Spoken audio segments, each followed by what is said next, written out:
আসসালামু আলাইকুম রহমতুল্লাহ। আজ আমরা জানব সেই মহান মানুষটির জীবনী সম্পর্কে যিনি ইসলামের প্রথম খলিফা। প্রিয় নবী মুহাম্মদ সাল্লাল্লাহু আলাইহি ওয়াসাল্লামের সবচেয়ে ঘনিষ্ঠ বন্ধু, যিনি সিদ্দিক উপাধিতে ভূষিত হয়েছিলেন, হজরত আবু বকর সিদ্দিক রাদিয়াল্লাহু আনহু সম্পর্কে। হজরত আবু বকর সিদ্দিক রাদিয়াল্লাহু আনহু এর পূর্ণ নাম ছিল আবদুল্লাহ ইবনে আবু কুহাফা। তিনি জন্মগ্রহণ করেন 573 খ্রিস্টাব্দে মক্কা নগরীতে কোরাইশ বংশের তামিম গোত্রে। তার পিতার নাম ছিল উসমান ইবনে আমির আর মাতার নাম ছিল সালমা বিনতে শাখর। তিনি অত্যন্ত মার্জিত, সত্যবাদী, সদাচারী এবং বিচক্ষণ ব্যবসায়ী ছিলেন। আবু বকর রাদিয়াল্লাহু আনহু ছিলেন ইসলাম গ্রহণকারীদের মধ্যে প্রথম পুরুষ যিনি দ্বীনের দাওয়াত পেয়ে দ্বিধাহীনভাবে তা কবুল করেন।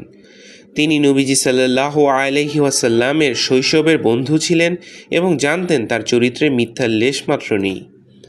প্রথমেই তিনি ইসলামের আলো পৌঁছে দেন হজরত উসমান রাদিয়াল্লাহু আনহু, হজরত তালহা রাদিয়াল্লাহু আনহু, হজরত জুবায়ের রাদিয়াল্লাহু আনহু, হজরত আব্দুর রহমান ইবনে আউফ রাদিয়াল্লাহু আনহু প্রমুখদের মাঝে।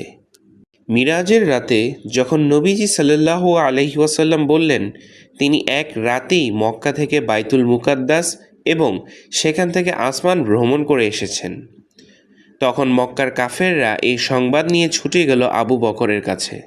আবু বকর বললেন, তিনি যদি এটা বলে থাকেন তবে তা অবশ্যই সত্য। আমি তো ওনার চেয়ে বেশি আশ্চর্য বিষয়ে বিশ্বাস করি যে তার কাছে আসমান থেকে ওহী আসে।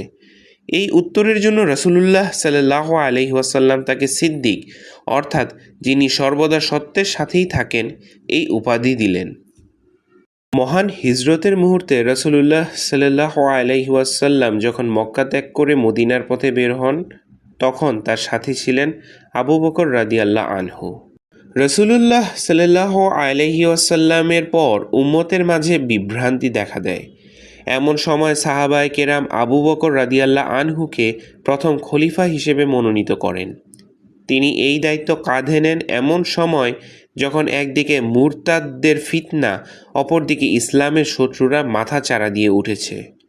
তিনি দৃঢ় হাতে সব মোকাবিলা করেন, যুদ্ধ করেন, রিদ্দাহ যুদ্ধ। তিনি কুরআন সংকলনের জন্য হযরত যায়েদ ইবনে সাবিতকে দায়িত্ব দেন, যা পরে উসমান রাদিয়াল্লাহু আনহু এর সময়ে মুশাফ আকারে প্রতিস্থাপিত করা হয়। হজরত আবু বকর সিদ্দিক রাদিয়াল্লাহু আনহু এর শাসন আমলে ইসলামের ইতিহাসে গুরুত্বপূর্ণ যুদ্ধ ছিল রিদ্দাহ যুদ্ধ। এই যুদ্ধ মূলত মুরতাদ ও নবুয়াতের ভুয়া দাবিদার মুসাইলামাদের বিরুদ্ধে যুদ্ধ। তিনি হালকা সৈন্যবাহিনী ও ঈমানদারদের নিয়ে মুসলিম বাহিনীকে ঐক্যবদ্ধ করেন। অপর একটি গুরুত্বপূর্ণ যুদ্ধ ছিল ইয়ামামার যুদ্ধ। এই যুদ্ধে অসংখ্য হাফিজ শহীদ হন। এই ঘটনায় কুরআন সংকলনের প্রেরণা ছিল।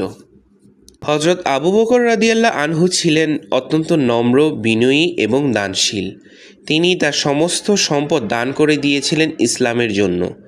একবার রাসূল সাল্লাল্লাহু আলাইহি ওয়াসাল্লাম বললেন, আবু বকর ছাড়া সকলের দান ফিরিয়ে দেওয়া হয়েছে, কেবল তার দানই কবুল হয়েছে। তিনি 5 ওয়াক্ত নামাজে ইমামতি করতেন নবীজির অসুস্থ অবস্থায়। রাসূল সাল্লাল্লাহু আলাইহি ওয়াসাল্লামের জীবিত অবস্থায় তাকে ইমাম বানানো তার নেতৃত্বের একটি সুস্পষ্ট স্বীকৃতি ছিল। হজরত আবু বকর রাদিয়াল্লাহু আনহু মাত্র 2 বছর 3 মাস খলিফা ছিলেন। তিনি ইন্তেকাল করেন 63 বছর বয়সে 632 খ্রিস্টাব্দে। তার শেষ ইচ্ছা অনুযায়ী তাকে রাসূলুল্লাহ সাল্লাল্লাহু আলাইহি ওয়াসাল্লামের পাশেই কবর দেওয়া হয়, যেটা বর্তমানে মসজিদে নববীর রওজা। আবু বকর রাদিয়াল্লাহু আনহু ছিলেন এমন একজন ব্যক্তি যিনি দুনিয়ার কোনো কিছুতেই নিজের নীতি ও সত্যবাদিতা বিসর্জন দেননি। তিনি ছিলেন ইসলামের রাহবার, সত্যের বাহক এবং রাসূল সাল্লাল্লাহু আলাইহি ওয়াসাল্লামের প্রকৃত সাথী। আমরা যেন তার জীবন থেকে শিক্ষা নিয়ে নিজের জীবনেও সত্য, ধৈর্য, ঈমান এবং ত্যাগের চর্চা করতে পারি, এই প্রার্থনাই করি। আল্লাহ আমাদের সবাইকে হজরত আবু বকর রাদিয়াল্লাহু আনহুর জীবনের শিক্ষা অনুযায়ী জীবন গঠনের তৌফিক দান করুন। আমিন। এই ছিল আজকের আলোচ্য হজরত আবু বকর সিদ্দিক রাদিয়াল্লাহু আনহু এর জীবন কাহিনী। ভিডিওটি ভালো লাগলে লাইক, শেয়ার ও চ্যানেলটি সাবস্ক্রাইব করতে ভুলবেন না। আসসালামু আলাইকুম ওয়া রাহমাতুল্লাহ।